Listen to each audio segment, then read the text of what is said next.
Good morning, good afternoon, and good evening. Of course, this is the Angels in Politics broadcast. I'm bringing the light to you right now. I want you to feel that light, honestly. but fucking hell, it feels like as soon as I start to do something, that's when my parents or family chooses to come outside. Um, God bless. Um, but here we are. Remember, you are the news, and everything is always going to be about you, and you should get used to that because you are the center of the universe. Um, Today is an interesting day, I would say. Um, a lot has been going down in the news, and I don't really want to touch on the negativity.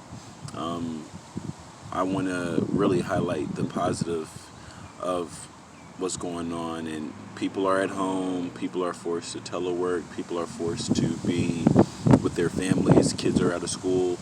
So I feel like within these times we can assess or we can evaluate what's truly important to us, and work on ourselves, invest in yourselves, know yourself, get to know yourself a bit more, develop a relationship with God, and through that, you're getting to develop a relationship with yourself because you are God. So, um, yeah, that's pretty much what I wanted to like start off with.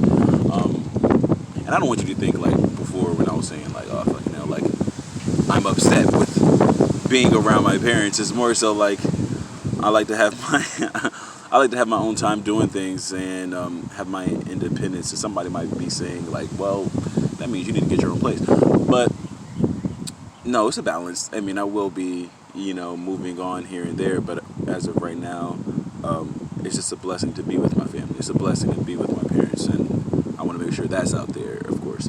Um, so boom.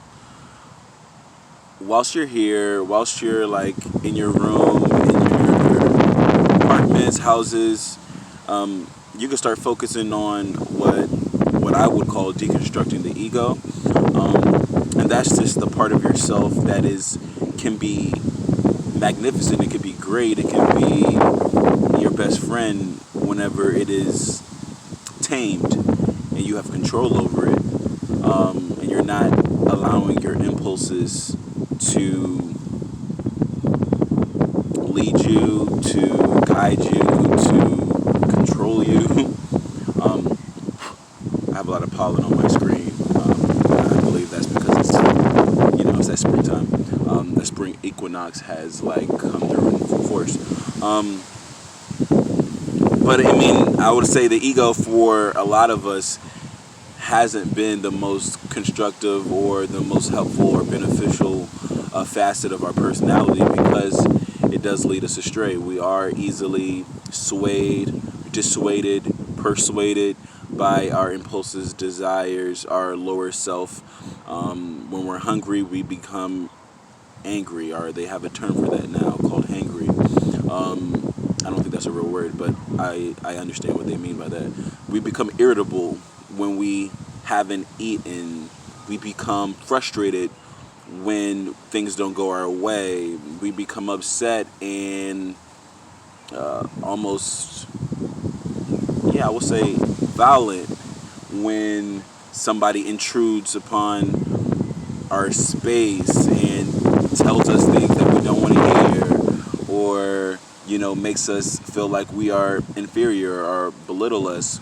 We have times where we become overly aggressive, overly assertive, over the top in general. We just become too much when we feel like um, we're being exposed, we're being taken advantage of, we're being yeah, we feel like when we get hurt, we feel harmed, we have these defensive mechanisms that just shoot off from us, and there's this almost fight or flight trigger that tells us, oh, it's time for us to fight. It's time for us to fight. It's time for us to protect. It's time for us to defend. It's time for us to show our face. And I'm not saying that's a bad thing. I'm saying that allowing yourself to succumb to these feelings willingly, easily, shows that we don't have control over our higher self. It shows that we don't have control over our spiritual self. It shows we don't have control over the part of our bodies that are aligned with God. You know, that supreme level of consciousness, that supreme level of being, which is intertwined and interwoven through our DNA, through our genetics, through our physical makeup, through everything, right? And, you know, we have to train ourselves. It's not going to be easy, right? It's not. If it was that easy, everybody would be doing it. Well, everybody is an understatement or is an overstatement. I don't know who everybody is, but I believe most people, if they're able to, can look inwardly, can focus on themselves from the inside out. They can embark upon an involution before they go into an evolution, right? So sitting back, closing your eyes, taking a deep breath, focusing on your breath, chanting a mantra internally, and the mantra doesn't have to be Om Shanti, Om Shanti, Om Shanti, Om, even though that's a good one. It could be a certain name. It could be a flower. It can be an image. It could be, and I like flowers a lot. I mean, they're indicative to our growth and maturation process, of course. But like, I mean, they resemble. There's so many. I would say resemblances or semblances with flowers and the natural order, the universal order of life, how things devolve and things grow, and when we bloom and we shine, and we need natural constituents to help us to propagate a certain level of growth and maturity, i.e. sun, energy, water, nurturing the soil, nurturing, having certain flowers, or having certain flowers that bloom in specific seasons, having certain plants that can only grow in specific seasons. It can show the parallels in which a human being goes through, in which, you know, some people are going to shine at a certain time in life, but it's not because it was just meant for them to be that way. I guess it could be, but it also goes into what was going on in previous seasons, what was going on when they weren't that fully bloomed rose. Like, did you see them when they were just a stem, just the thorns in the bush? Did you see them whenever that everything was off the bush and branches in the wintertime? Did you see what kind of growth was going on? Did you see what kind of development was transpiring? I know I went off on a tangent, but like, you can meditate on anything. The name of God, the name of Jesus Christ, and the name of God can be, there's hundreds, thousands of names for God. So don't get bogged down by the minute details. Whilst you do this, you are going to find that you're expanding your cognitive bandwidth, you're expanding your spectrum of consciousness, you're enhancing your vessel in every area of expression, your emotional vessel, spiritual vessel, cognitive, mental, psychological vessel, social vessel. Somebody says, does meditating help you physically? Does it? Like, are you going to have a six-pack by meditating? And if that's what you want to meditate on, are you going to become the top engineer? Are you going to become a business owner after meditating? If that's what you meditate on, yes, for sure. You are your thoughts. What you think about is who you will become. Who you are is the sum of all of your experiences. You are the books you read, the people who you associate yourself with. Associate yourself with God. Try that. Associate yourself with God. Try that first. Associate yourself with nature. My gosh, get the solar energy. Do you see it beaming down? Try that. Associate yourself with the lunar energy. Go out and put your face to the stars and to the moon, and open your arms and open your body and receive the energy. I'm a little turned up right now. I did a few sun salutations, Surya Namaskar. I did maybe a 40-45 minute, yoga session in my backyard, and it was beautiful. It was magnificent. But boom, boom. Work on the ego, okay, during this time. Develop the strength and the capacity to overcome your impulsive hedonistic desires. And I'm talking about myself for fuck sure. Like, I'm not, maybe you're perfect. Maybe you don't have hedonistic desires. Maybe you don't have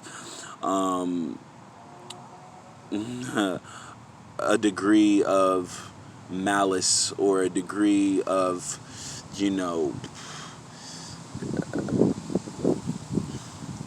I don't know. Maybe you don't have, demons that you're battling. Maybe you don't have the internal dragon that you must slay. Maybe you don't have that burning desire, that fire within that, when the fire is cultivated, oh my gosh, you are the light and you can enlighten, the universe. But when that fire is left to its own vices, when you let that fire,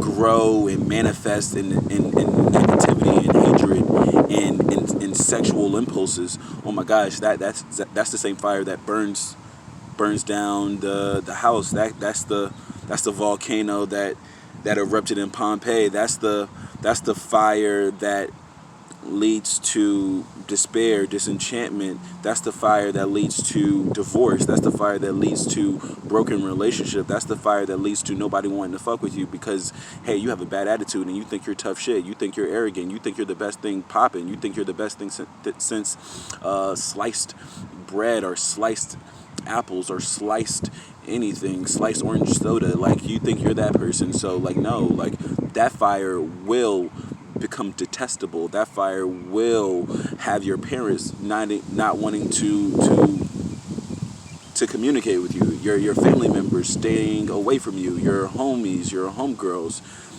That fire, if you don't cultivate it in the right way, becomes your greatest strength, your greatest asset, but also becomes your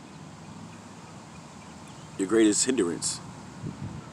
You become your biggest obstacle. You become your biggest force, or the obtrusive force that prevents you from ascending into self-realization, into self-actualization. So I just give you that. I just give you my personal weaknesses, my personal struggles.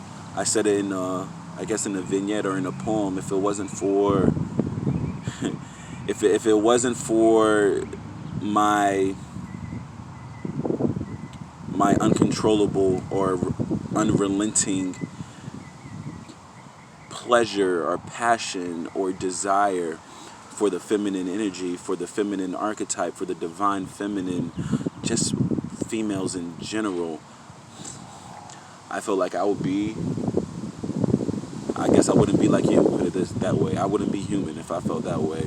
If I didn't have those impulses, those pulls, then I feel like, man, I could be flying. I could turn into light. I could go up to the moon and become a star, literally. I feel like I could do anything, but it's that human, that my humanness is tied to I won't even say lust, because now the lust has turned into love. The lust has, revolutionized and has revitalized my spirit to the point where now I love, I adore, I revere, I am in total awe of the divine feminine, the divine energy, the divine physique, spirituality, cognitive faculties, intellectual properties of the woman in general, not the woman, not a woman, just women in general. My gosh, once you are able to manifest your truth, ladies, you better watch out. Not because of me, I can't do anything, I'm harmless, but just because I'm inspiring the youth, I'm going to inspire the adults, I'm going to inspire the people who are ahead of me to say, hey, figure out what it is that gets your fire going. And once you know what that fire is, open yourself up to it. Open yourself up to that energy. Open yourself up so the Lord can use you as an instrument that is most conducive to His will and His way. Lord, use me. Namaste and namaskar.